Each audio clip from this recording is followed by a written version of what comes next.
सूर यूनुस 10 आयत नंबर 99। हे मोहम्मद, तू किसी को मुसलमान बनने के लिए मजबूर न करना। अल्लाह के हुक्म बिना कोई ईमान नहीं ला सकता। जब तक सतगुरु की दया नहीं होगी, मुर्शिद की दया नहीं होगी, जब तक उस आत्मा के मजबूत भक्ति संस्कार नहीं होंगे जन्म जन्मांतरों के, तब तक वो आत्मा ईमान नहीं ला सकती, यानी उपदेश नहीं ले सकती, सच्ची इबादत को स्वीकार नहीं कर सकती। अगर तू जोर जबरदस्ती करके उसको ले भी आएगा तो पहली बात तो तू परमात्मा का दोषी बनेगा, और कुछ दिनों बाद में वो आत्मा उस उपदेश को खंड कर देगी तो वो भी परमात्मा की दोषी बनेगी। इसलिए तेरा काम केवल संदेशा देना है। तो हम भक्तों ने केवल किसी के साथ भी ज्ञान चर्चा करते समय या बताते समय केवल प्यार प्रेम से समझाना है, जबरदस्ती का ये मार्ग बिल्कुल नहीं है। और अनआम 6 आयत नंबर 108। और ऐ मुसलमानों, जो लोग अल्लाह के सिवा जिनको पुकारते हैं उन्हें गाली ना दो।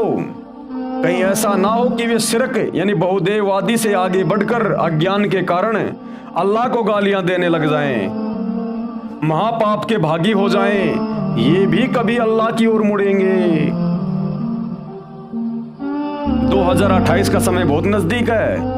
हम 2025 में जी रहे हैं। मुट्ठी भर समय भी नहीं है, यानी मुट्ठी में 5 उंगलियां हैं। 5 साल का समय विशेष नहीं है। युग परिवर्तन का समय है, पहले से निर्धारित है, अटल है। और जब जब 2 युगों की टक्कर होती है, क्योंकि कलयुग में मिनी सतयुग आने वाला है 1000 साल के लिए। अल्लाह कबीर धरती पे है सतगुरु रामपाल जी के रूप में। इस रहमान और काल के बीच में टक्कर है। तो 2028 युग परिवर्तन का समय, उस समय ये दुनिया हर प्रकार से दुखी हो जाएगी। चारों तरफ से ये शैतान आत्माओं को घेरेगा।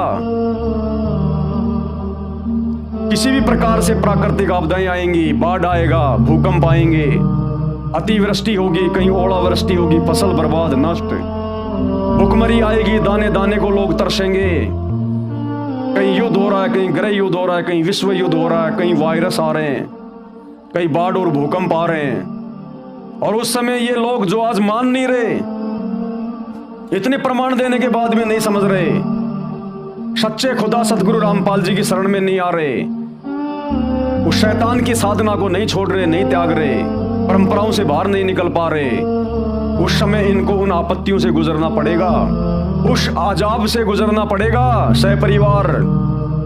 उस समय ये अपने अल्लाह को भी पुकार पुकार के थक जाएंगे, हिंदू अपने देवताओं को पुकार पुकार के थक जाएंगे। कोई उनकी मदद के लिए नहीं आएगा, क्योंकि सच्चा मददगार तो एक ही है, अल्लाह कबीर, जो वर्तमान में सतगुरु रामपाल जी के रूप में धरती पे प्रकट है।